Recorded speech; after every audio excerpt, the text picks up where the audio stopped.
RG Kar medical college ও হাসপাতালের মহিলা চিকিৎসকের আত্মার শান্তি কামনা করে ও খুনিদের শাস্তি কামনা করে তারাপীঠ মন্দিরে করা হলো পুজো অর্চনা ও হোম যজ্ঞ।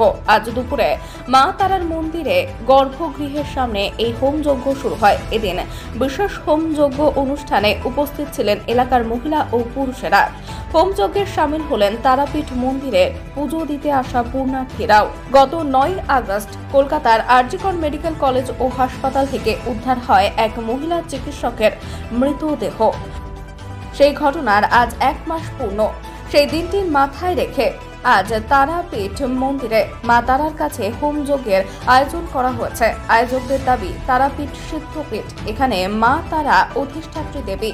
তারাপীঠ মহাশ্মশানে শবদান করে আত্মার শান্তি কামনা করেন মৃতদের পরিবারের লোকজন। আমরা বিশ্বাস করি মা তারার শরণাপন্ন হলে আত্মার শান্তি মেলে, তাই আজ আমরা মা তারার কাছে আমাদের মেয়ের আত্মার শান্তি কামনা করেছি এবং যারা আমাদের মেয়েকে ধর্ষণ করে খুন করেছে তাদের বিনাশে প্রার্থনা করেছি।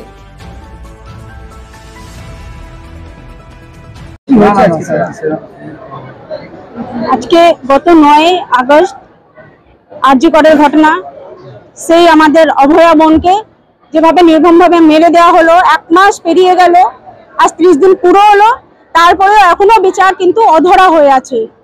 মায়ের কাছে আজকে যজ্ঞ করেছি। এইখানে মা তারার কাছে সবাই নিজের মনস্কামনা নিয়ে আসে। আজকে আমরাও সেই মনস্কামনা নিয়ে এসেছি।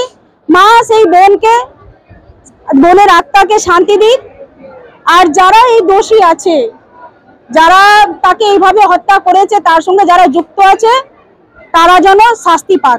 কারণ আইনে চোখে ধুলো দিয়ে অনেক তথ্য লোপাট করে সেটা করা যাবে, মায়ের চোখে কেউ ফাঁকি দিতে পারবে না। মা জানেন যে কে দোষী আছে। মা যেন তাদেরকে ধ্বংস করুক, শেষ করুক এই অসুরদেরকে, সেটা মায়ের কাছে কামনা করছে।